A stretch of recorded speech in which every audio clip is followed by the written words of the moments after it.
계속해서 베드로전서 말씀을 상고해 나가겠습니다. 오늘 살필 말씀은 4장 7절부터 11절까지의 말씀인데요. 베드로전서 4장 7절로 11절 말씀을 낭독하겠습니다.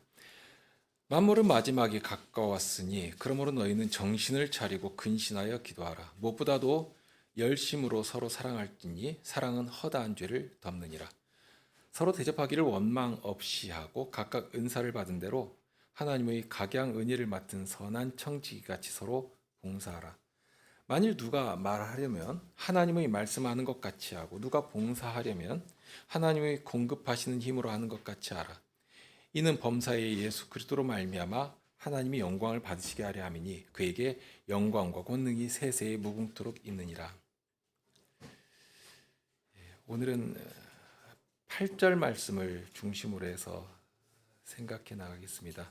무엇보다도 열심으로 서로 사랑할지니 사랑은 허다한 죄를 덮느니라 하는 말씀입니다.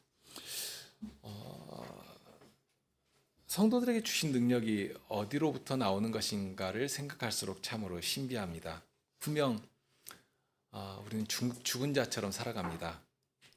하지만 우리의 생명은 이 땅에 속한 것이 아닌데 그 사실이 이런 데서 증명되고 세상 앞에 실증되어 나갑니다.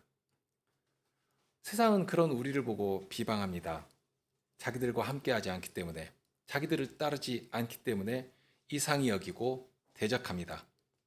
비방하는 일을 멈추지 않을 것입니다. 비록 세상은 그런 방식으로 우리를 대할 것이지만 그러나 세상은 결코 성도의 발걸음을 멈추게 하지 못합니다. 망하기도 못합니다. 그런 때에 과연 성도들에게 주신 귀한 능력이 무엇이겠는가 하는 것이죠. 이 말씀에서 사도가 가르친 내용은 모두 4가지입니다. 그렇다고 이 4가지가 스스로 그런 가치와 능력을 만들어낸다 하는 뜻은 아닙니다.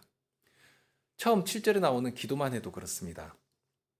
기도 자체가 능력이 되는가? 우리 기도가 무슨 가치가 있어서 그런 능력을 만들어내는가? 그렇지 못합니다. 사실 우리는 무엇을 구해야 하는지 그것조차도 정확하게 알지 못하거든요. 그럴지라도 우리는 담대히 주님의 이름을 부르면서 기도할 수 있습니다.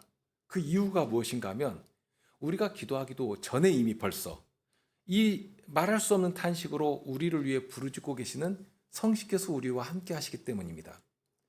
우리를 위해 죽으시고 부활하신 우리 주님께서 하나님 우편에서 우리를 위해 간구하시는 그 사실이 있기 때문입니다. 우리가 기도하기 전에 이미 벌써 우리를 사랑하시는 주님께서 우리의 필요를 아시고 아버지 하나님께 구하고 있으니 그런 주님을 더욱 의지해서 기도할 수 있게 되는 것입니다. 다만 기도할 때도 주의할 것이 있죠.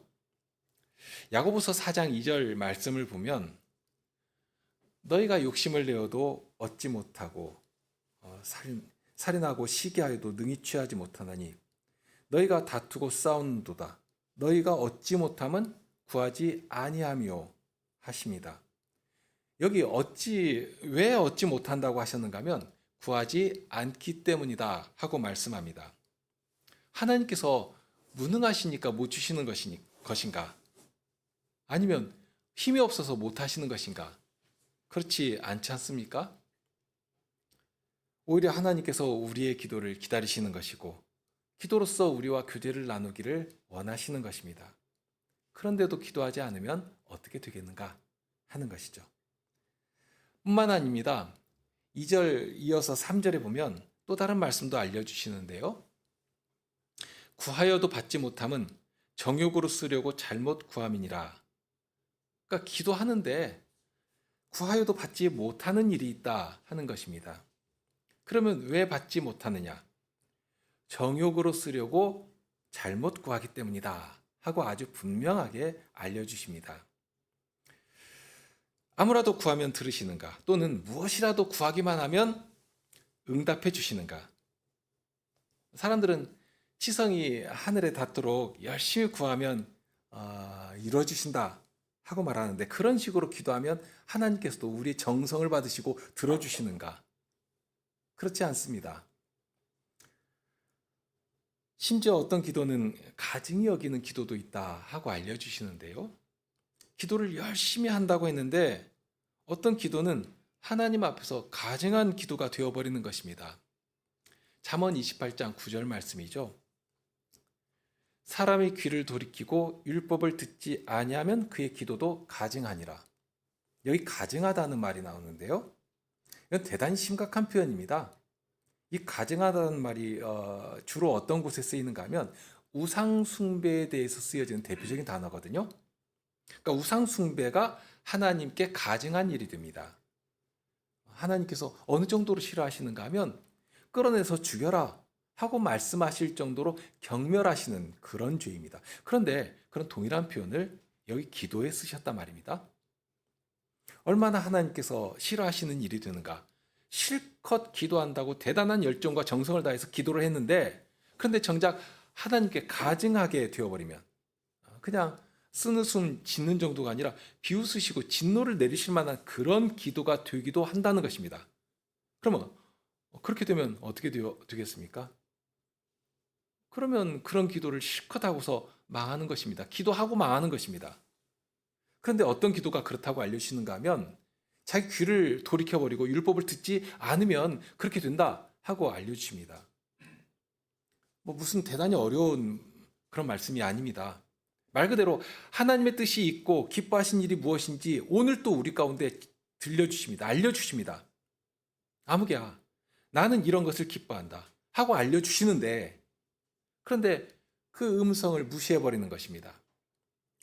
하나님의 뜻은 내가 충분히 알겠고 내가 알아서 할 것이니까 그런 말씀은 그만하시고 내가 원하는 것 이것 내가 필요하니까 이런 거 들어주셔야겠다 하고 자기 원하는 것만 열심히 구하는 것입니다. 사실 방금 표현한 것처럼 이렇게 사납게 말할 사람은 없을 것입니다. 하지만 하나님께서 명하신 일에는 무관심하고 순종하는 일도 없고 그러면서도 아무런 마음의 자책이나 괴로움이 없이 그저 자기 원하는 것만 되뇌이고 있다면 그런 기도가 가증한 기도가 되는 것입니다. 자, 그런 기도도 있는데 앞에서 야고보서 4장 3절의 말씀, 그러니까 정욕으로 쓰려고 구하는 기도도 하나님께서 안 들어주신다 하고 알려주십니다. 그러니까 인생 쾌락과 연락을 위해 쓰려고 기도하는 것입니다. 그런 것을 하나님께서 들어주실 리가 없습니다. 4장 2절에서도 벌써 사람의 정욕을 따르지 않는다 하고 하셨지 않습니까? 그런데 사람의 정욕거리를 위해서 무엇을 구하고 한다면 하나님께서 그런 기도를 들어주시겠는가? 혹은 우리가 그런 기도를 할 수 있겠는가? 하면 안 되는 것이죠.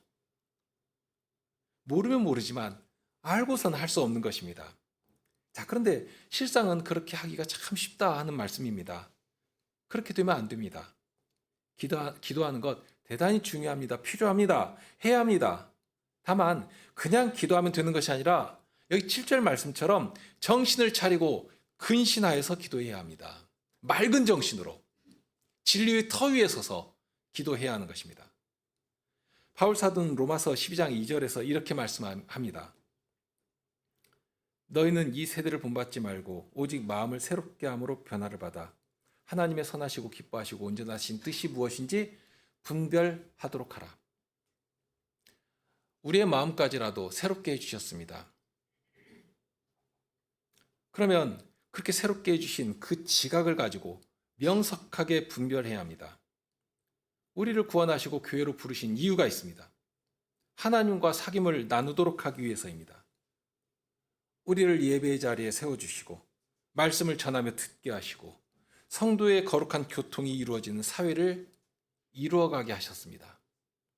그 안에 살아가면서 하나님의 복되신 뜻이 세상은 그렇지가 않습니다. 오히려 죽이고 파괴하고 정복하고 올라서서 지배하려고 합니다. 그런데 그러한 법이 아니라 살리고 복되게 하는 법이 세상에까지라도 편만하게 되도록 그 일을 우리들에게 맡기신 것이니까요. 그 일을 위해서 우리를 교회로 부르시고 예배 자리에 세워주시고 말씀을 들려주시면서 성신님으로 함께 하셔서 이루도록 하신 것입니다. 그러니까 정신을 차리고 근신하여 기도한다 하는 것은 이런 주님의 부르심이 아주 분명하고, 그렇다면 그 부르심에 기꺼이 반응하면서 이 자리에 나를 세우신, 나를 부르신 하나님의 뜻을 생각하고 살피면서 필요한 것들을 구하고, 무슨 어려움 당할 때만 구하는 것이 아니라 일상의 소소한 것 하나까지라도 하나님께 아뢰면서, 또 그럴 때는 하나님께 생각나게 하시는 것이 있거든요. 그럴 때는 그런 생각까지라도 하나님께 말씀을 드리면서, 그러면 필요에 따라 깨닫게도 하시고, 이런 거 구해야겠다 하고 이렇게 생각도 나게 하시고, 그렇게 일상에서 늘 기도하는 그런 생활을 해야 하는 것입니다. 그렇게 할 때에 육체의 정욕을 쫓는 일을 버리고 하나님의 뜻을 따라서 우리의 남은 시간들을, 남은 때를 채워갈 수 있게 되는 것입니다. 세상을 이길 힘은 나에게서 나오는 것이 아닙니다. 이처럼 기도한 자에게 하나님께서 은혜로 주시고 그 은혜로 말미암아 싸워가도록 하시는 것인데, 이런 기도를 하라고 권면하시면서 이것만이 아니라 또 다른 비밀에 대해서도 계속해서 알려주십니다. 두 번째로 명하시는 것은 서로 사랑하라는 것입니다. 그리고 세 번째, 네 번째도 알려주시죠. 서로 대접하라 하시고 서로 봉사하라고 하십니다. 8절부터 10절까지의 말씀인데요. 그런데 거기 8절부터 10절까지 딱 보면 거기에 딱 눈에 띄는 반복되는 표현 하나가 보이실 것입니다. 반복되는 표현이 하나가 나오죠? 혹시 무엇인지 이렇게 눈에 띄십니까? 8절, 9절, 10절에도 나옵니다. 여기 서로라는 말이거든요. 서로입니다. 그러니까 나 혼자가 아니라 어떤 사회 안에 속한 상태에서 내가 그 사회 안에 속해 있는 것이죠. 그리고 사회에 속해 있으니까 곁에 누군가 있다는 의미 아니겠습니까? 그러면 그 곁에 있는 누군가를 향해서 이렇게 뿜어져 나와야 하는 그런 중요한 성격이 바로 이런 것이다 하고 알려주시는 것입니다. 7절에 나오는 기도는 서로를 향해서 하는 것은 아니죠. 기도는 일양 하나님께로 향해 있습니다.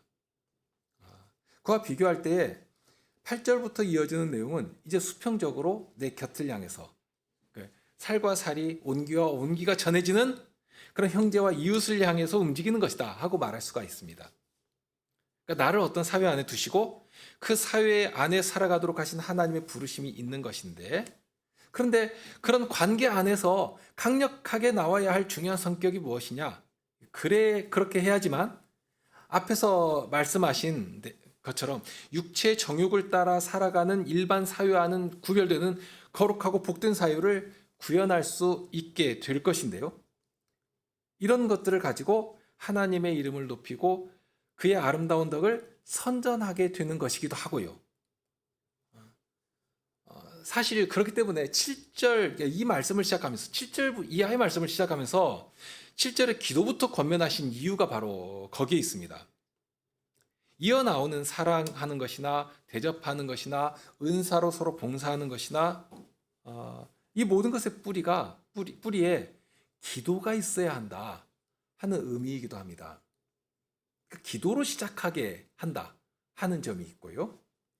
그러니까 이것을 달리 표현하면 기도하지 않는다면, 그래서 하나님께서 기도한 자에게 은혜를 주시지 않습니까? 그러면 하나님께서 주시는 은혜로 하지 않는다면 그 다음에 나오는 사랑하는 것이나 대접하는 것이나 봉사하는 것이나 그런 것들은 출발도 하지 못하게 된다 하는 뜻입니다.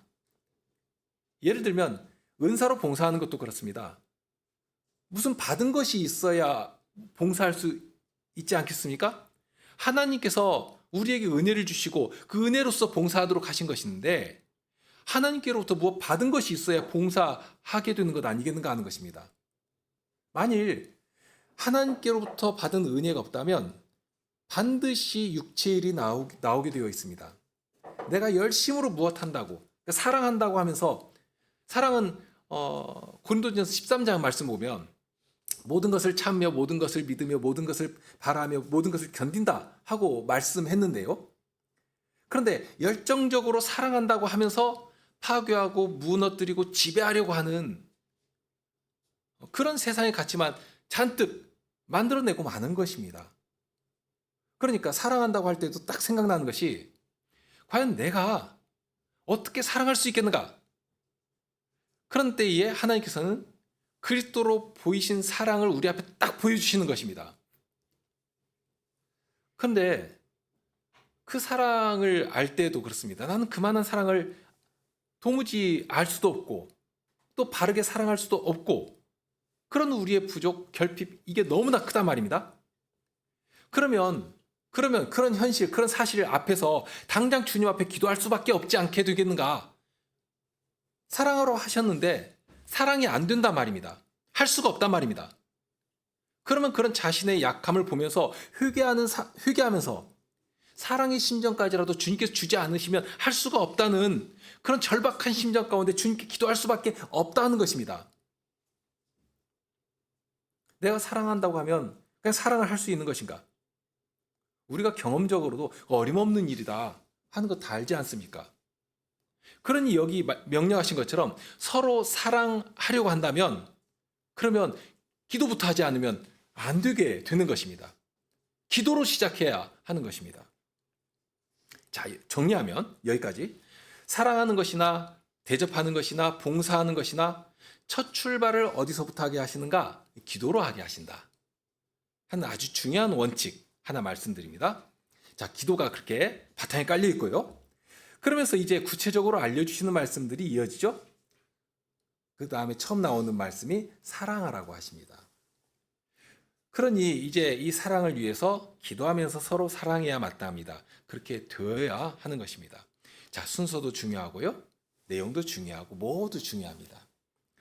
8절 보시면 서로 사랑하라 하고 하시는데요. 그런데 사랑할 때 거기 조건이 따라옵니다. 그리고 사랑한즉, 그렇게 사랑한즉 어떤 결과라고도 할 수 있겠고 그렇게 사랑의 모습이라고도 할 수 있는 어떤 구체적인 현상이 거기를 가득 정말 넘치도록 그려지고 있습니다. 열심으로 사랑해야 하고요. 그렇게 사랑한즉 허다한 죄를 덮는 결과가 가득 담기게 된다 하는 말씀입니다. 아주 복되고 능력이 있는 그런 가치가 떡하니 이 사회를 감싸고 있는 것인데요. 그러니까 태양의 온기처럼 모든 것을 덮어버리는 것입니다. 이 덮는다는 표현이 그런 것인데요. 온실의 덮개처럼 사랑이 덮어버리면 그 온기로 인해서 그 안에 얼어있던 땅도 녹아내리고 거기에 생명도 비로소 숨을 쉬면서 싹을 트이우고 그렇게 비로소 그 안에서 보호를 받으며 살아나게 되는 것입니다. 생명의 능력과 가치가 이로 인해서 아름답게 움돋고 솟아나게 된다 하는 말씀입니다. 자, 그러면 사랑하라고 하시는데 어떻게 사랑하라고 하시는가 하면 자, 그 처음이 무엇보다도 라는 말로 시작하죠. 그러니까 다른 것보다도 가장 우선한다 하는 뜻입니다. 가장 앞선 것인데요. 그런데 가장 우선해서 사랑할 때에도 그냥 하면 되는 것이 아닙니다. 그냥 사랑을 해도 여기 열심으로 하라고 하십니다. 개역 개정 성경에는 이거 뜨겁게라는 말로 번역을 해놨죠. 동일한 단어가 1장 22절에도 나오는데요. 거기에 뜨겁게라는 말로 번역을 해놨습니다. 또 다른 성경 구절에서는 간절하다 하는 말로도 표현을 해놓았습니다. 중첩되는 의미가 있죠. 사랑을 해야 하는데 그냥 미적지근하니 사랑하는지 마는지 알 수도 없고 느끼지도 못하고 그렇게 하는 것이 아니라 말 그대로 사랑을 받는 상대가 야, 참 좋다, 참 따뜻하다 하고 느낄 만큼 그렇게 사랑하라 하는 말씀이기도 합니다. 그러니까 여기서 딱 떠오르는 게 사랑은 내 중심이 아닙니다.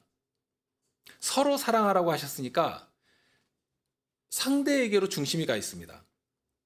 나는 이렇게 사랑하니까 너는 알든지 모르든지 그건 상관없고 아무튼지 나는 사랑한다 하고서는 자기 만족 가운데 빠지는 그런 사랑 아닙니다. 사랑은 능력이고 생명인데요. 그러니 그것은 나만 알면 되는 것 아닙니다. 사랑은 항상 바깥으로 방사되고 확장되어 가면서 생명으로 솟게 만드는 능력을 나타내게 됩니다. 여기 그래서 서로라고 했습니다. 그러면서 주의할 점이 또 있는데요. 사랑의 대상을 너무 방만하게 퍼뜨리면 안 됩니다. 알지 못하는 사람에게까지라도 확장시켜서 원수를 사랑한다거나 또는 이웃을 사랑한다거나 하는 것은 아직은 아닙니다. 아직은 아닙니다. 11절까지의 말씀에서 보면 한정시켜서 적용하시는데요. 사랑도 그렇고 9절에 대접하는 것도 그렇고 대상을 한정해서 생각할 필요가 있습니다. 그러니까 눈에도 보이지 않고 만날 수도 없고 만난 적도 없는 그런 대상을 공중에 쫙 뿌려놓고서는 사랑한다 하고 하는 것이 아니라 나에게 있는 이 물 한 컵이라도 내가 떠서 대접할 수 있는 내 곁에 누군가가 여기 사랑의 대상이 된다 하는 말씀입니다. 그렇게 생각을 해야 하는 것이지 무슨 사회동포주의나 홍익인간의 정신이나 이런 것 가지고 부어하니 사랑을 말해봐야 그것은 사상에 불과한 것이지 참된 사랑의 능력은 발휘하지 못하게 된다. 그것은 공허한 말장난에 불과하게 된다 하고 생각해야 한다는 것입니다. 그런 말씀입니다. 사도도 그런 우리의 약함을 아시기 때문에 아주 구체적으로, 그러니까 좀 더 정확하게 표현하면 우리를 교회로 부르셨습니다. 그러면 함께 예배드리는 성도들이, 지체들이 우선 대상입니다. 당장에 적용해야 할 실천적인 대상입니다. 요한 사도가 말씀한 것처럼 딱 그런데요. 누구든지 하나님을 사랑하노라 하고 그 형제를 미워하면 이는 거짓말하는 자니 보는 바 그 형제를 사랑치 아니하는 자가 보지 못하는 바 하나님을 사랑할 수 없느니라 하고 말씀했습니다. 서로 사랑해야 하는데요. 사랑은 항상 사랑의 대상이 있습니다. 다만 서로이니까 이어지는 내용에서도 반복되는 개념이 있는데 나의 사랑은 지체를 향해 있고 지체의 사랑은 나를 향해 있습니다. 후에 나오는 은사도 그렇습니다. 뭐 대접하는 것도 말할 것도 없고요. 나에게 주신 은사는, 그러니까 은사라고 할 때 이게 굉장히 중요한 개념인데요. 은사라고 할 때 나에게 주신 은사는 나를 살찌우고 나를 윤택하게 만드는 것이 아닙니다. 그런데 쓰여지는 것이 아닙니다. 오히려 나는 나에게 있는 은사를 내 곁에 있는 지체를 향해 마음껏 쓰고 모두 소진할 정도로 쓰고, 그런데 그로 인해서 내 곁에 있는 지체가 힘을 얻어가고 능력을 발휘하고, 그런데 이 원칙은 고스란히 나에게로도 적용이 됩니다. 지체의 사랑으로 내가 위로를 받고 다시 살아갈 힘을 얻고 그 사랑의 능력으로 다시 내 곁에 있는 지체를 사랑할 수 있게 되는, 이런 것이 선순환이겠죠?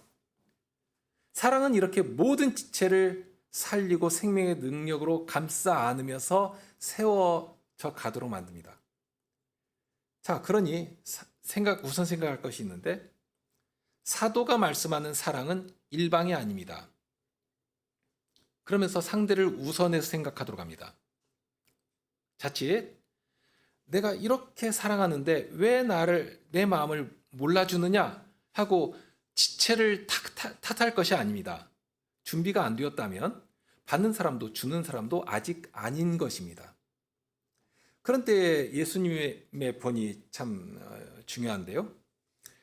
제자들을 예수님께서는 그런 방식으로 대하십니다. 예수님과 함께한 시간이 어느덧 상당히 지나고, 그러니 이제는 넉넉히 깨달아야 할 때가 되었는데도 불구하고 깨닫지 못할 때에는 제자들의 그 무지를 그냥 마냥 책망하고 혼을 내셨는가 하면 그렇지 않으셨습니다. 오히려 당신의 기준을 더 낮추시거든요. 또 책망도 하시지만 잘 알아들을 수 있는 말씀으로 자세히 이렇게 풀어서 가르쳐 주십니다. 아직도 깨닫지 못하느냐 하고 이렇게 말씀도 하시지만 또 비유에 대해서도 해석해서 가르쳐 주시고, 또 필요할 때는 어려운 말씀들은 반복해서 또 반복해서 이렇게 말씀하셔서 그렇게 알아들을 때까지 알게 하셨습니다. 전해주셨습니다. 고린도전서 13장의 교훈을 보더라도 동일합니다. 사랑은 항상 상대를 향해 움직이고 상대를 향해 맞춰져 있습니다. 바울 사도가 사랑의 적극적인 면을 말씀하시면서 처음 하신 말씀이 사랑은 오래 참고입니다. 오래 참고. 오래 참는 것입니다. 오래 참으면서 한 걸음씩 옮겨가는 것이니까 상대의 허물과 부족들 혹은 내 마음에 좀 썩 들지 않는 그런 부분들, 그런 것들을 내 중심으로 끌어와가지고 내가 뜯어 고치려고 하는 것이 아니라 오히려 사랑으로 덮어주는 것이 것이라 말할 것입니다. 덮고 가리고 내 사랑으로 붙들어 주는 것입니다. 그런 것이 사랑의 구체적인 모습입니다. 자, 그런 사랑을 서로를 향해서 해야 하는데요. 자, 문제는 여기 표현처럼 열정적으로 혹은 뜨겁게 사랑하는 것이 어떻게 하는 것인가 하는 점입니다.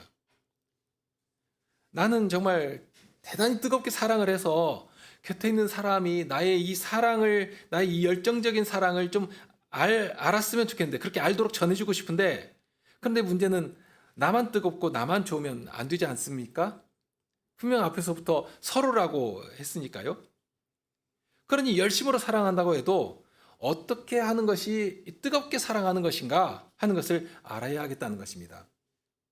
자, 어떻게 하는 것인지에 대한 힌트에서도 그로 인한 정말 엄청난 결과라고 할 만한 모습이 이 사랑하라는 말씀에 이어지는데요. 사랑은 허다한 죄를 덮는다고 했습니다. 정말 사랑은 상대의 허물과 부족을 다 감싸 안게 됩니다.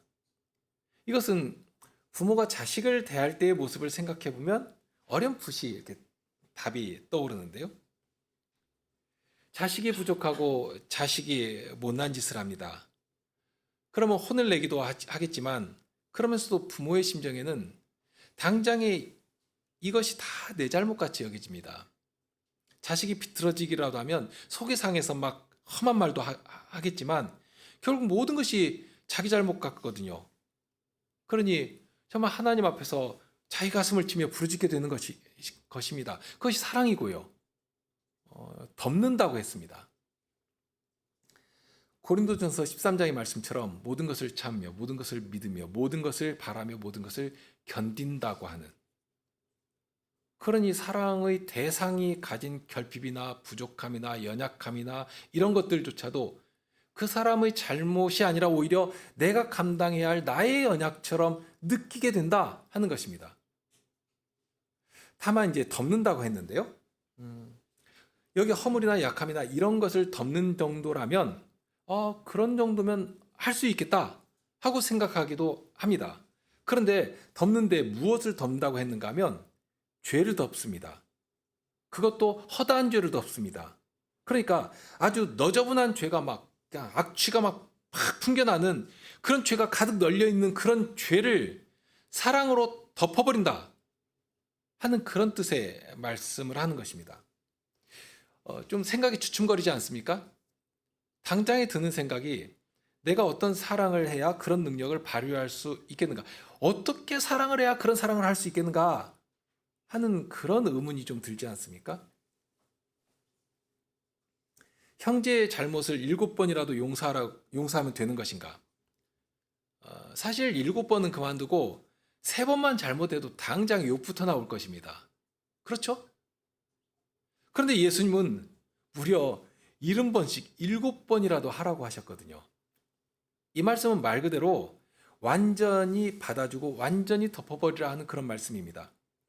7도 완전수이고요. 7은, 그러니까 7의 10배도 완전수입니다. 그러니 완전의 완전을 곱하면 이것은 산술적으로 계산이 안 되는 절대적이고 완전한 용서를 말씀하는 것입니다.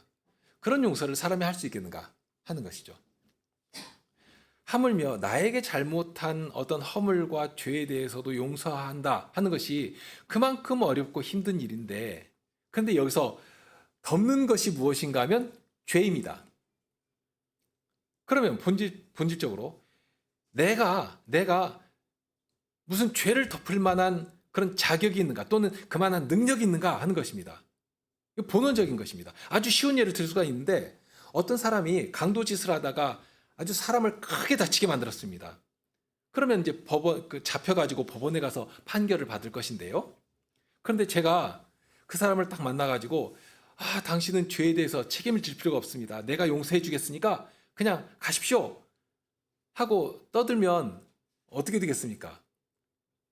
판사가 법정에서 이 사람은 몇 년 형에 합당하다 하고 판결을 이렇게 땅땅땅 내려버리면 제가 그 사람한테 100번이고 1000번이고 당신은 무죄하다고 했던 그 말이 아주 가치없고 우스운 말이 되어버리지 않겠는가 하는 것이죠. 아주 조롱을 받아 마땅한 그런 일이 되는 것입니다. 나에게는 그런 자격이 없기 때문입니다. 자, 그런데 여기가 그런 상황입니다. 내가 무슨 능력 있고 나에게 무슨 자격이 있다고 죄를 덮어버린다는 말인가?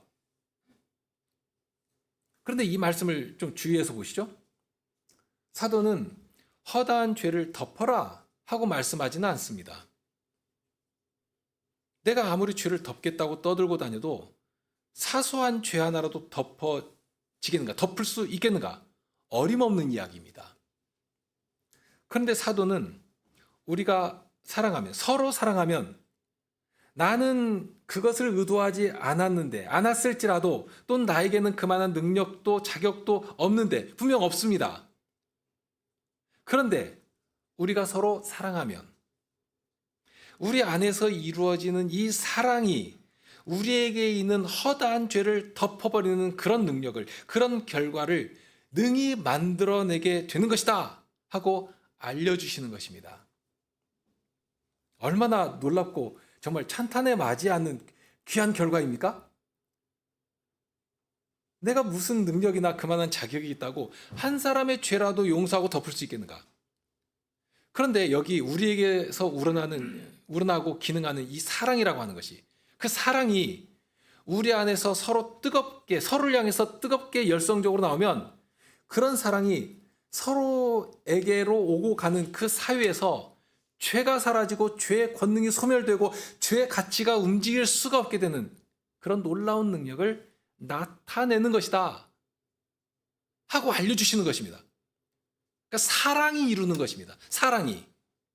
사랑을 하는 내가 주체가 아니라 우리에게 주신 그 사랑이 주체가 되어서 이 복된 일을 우리 중에 이루어 주신다 하는 말씀입니다. 이거 정말 중요합니다.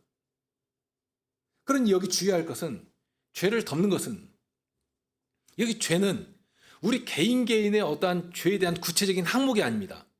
방금도 말씀드렸지만 여기 서로의 관계 안에서 나누어지는 사랑은 우리 관계 안에, 우리 사회 안에 정말 그리스도께서 피로 값주고 사신 귀한 지체들 아닙니까?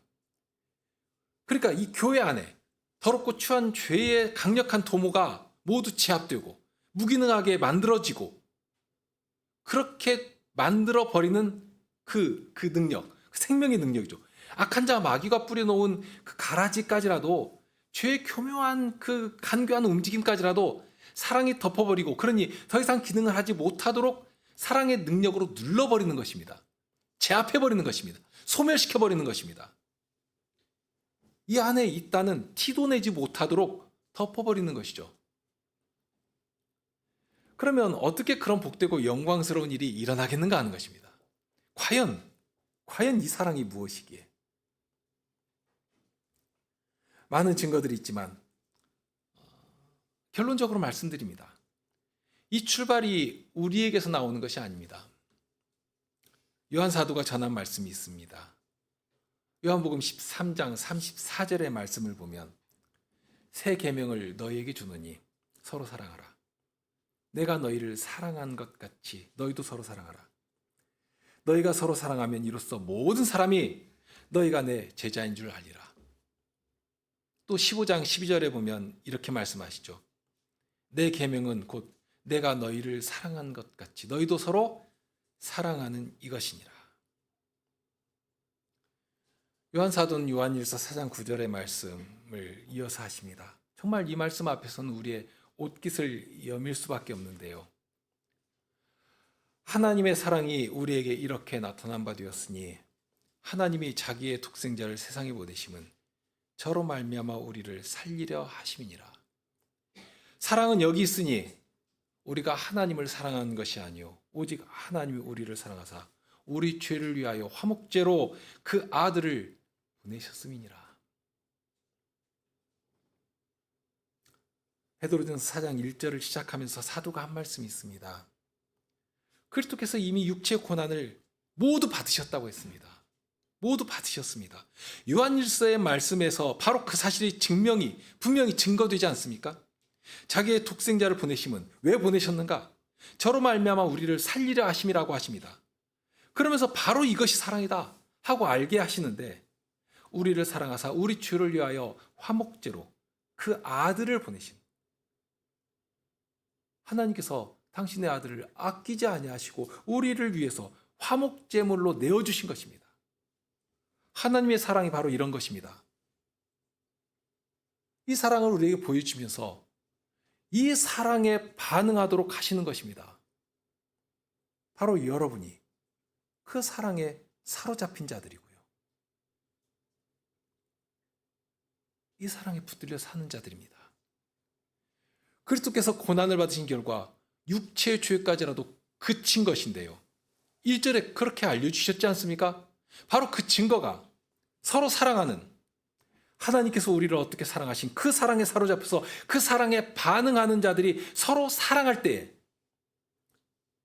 주께서 주신 이 사랑에 붙들려서 그 사랑의 반응에 서로 사랑할 때, 그리스도께서 보이신 그 사랑의 충동하심을 따라 서로를 섬기며 봉사하는 그 복된 사회, 그 교회 안에 세상의 가치와 세상의 방법과 세상의 일이 조금이라도 주장될 수 있겠는가? 자기 자랑이 나타날 수 있겠는가? 어림없는 이야기란 말입니다. 여기 말씀한 것처럼 정말 더럽고 오염된 토양이라도 강력한 살균제를 도포하고 방제하는 막으로 덮어서 그 아래 모든 더러운 것들을 살균하고 정화시키는 것처럼 그렇게 해주시는데 사랑으로 하게 하신 것입니다. 우리가 서로 사랑하면 우리 안에 보이신 그 사랑으로 교회가, 성도가 살아가는 그 사회가 그런 곳이 되게 해 주시는 것입니다. 사도가 지금 바라보고 있는 성도들의 사회는 그런 곳입니다. 사랑이 주장되고 사랑이 서로를 향해 생명의 능력으로 작용하고, 그런즉 허다한 죄를 덮어서 죄를 멸하여 가시는 그리스도의 통치가, 사랑의 능력이 막힘없이 발현되고 거기 그 사회에 임하는 그 비밀을, 그 일을 알려주시는 것입니다. 사랑은 그런 것입니다. 우리 함께 찬송하실까요? 시편 130편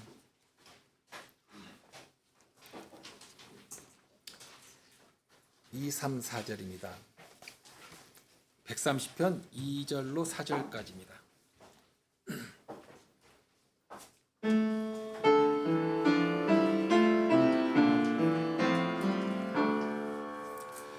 주께서 우리 죄를 감찰한다면 그 누가 주님 앞에 설 수가 있으리. 죄악을 용서함이 주님께 이것은 오직 주님 경외케 함이라. 내 영혼 여호와를 간절히 바라니 주님의 말씀에만 소망을 둡니다.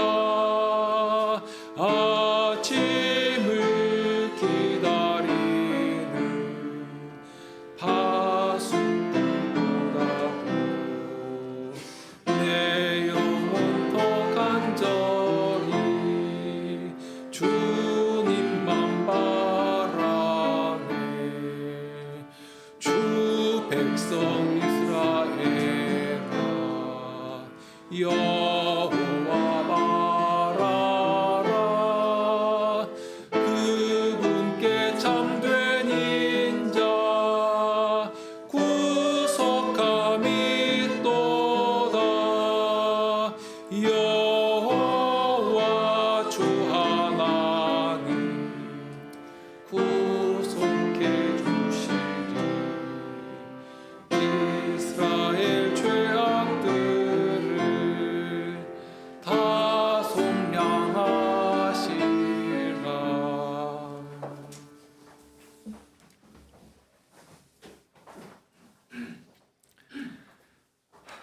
저희가 얼마나 이기적이며 자기 중심적인 자들인지 모릅니다. 주님의 사랑을 알지라도. 그리고 서로 사랑하라, 뜨겁게 사랑하라 하는 이 말씀이 있을지라도 여전히 자기 사랑하는 것이 강하고 그렇게 형제를 합당히 사랑하지 못하는 그런 자들입니다. 그런 자들을, 그런 저희를 아시기에 기도하게 하셨고 주께서 주시는 그 사랑에 감복하여 그 사랑에 붙들린 자들이 되어서 하나님께로부터 오시는 그 사랑에 반응하는 자들로 살아가게 하여 주십니다. 그러니 주님의 사랑을 더욱 분명히 알게 하여 주옵소서. 또한 이 사랑을 알도록 하시려고 말씀도 주시는 것이지만 이렇게 사랑으로 서로 섬기며 봉사하는 복된 사회까지 허락해 주셨습니다. 이 교회 안에서, 성도의 사귐 안에서 진정 주께로부터 오시는 사랑의 교제가 가득하게 하여 주시고 그리하여 이 안에 있는 어떠한 더러운 것도 그 사랑에 다 소멸되고 사라지게 하여 주시고 온전히 그리스도의 복되신 성품만이, 주님의 선하신 사랑의 능력만이 주장되게 하여 주옵소서. 우리 주님 예수 그리스도 이름으로 기도드립니다. 아멘.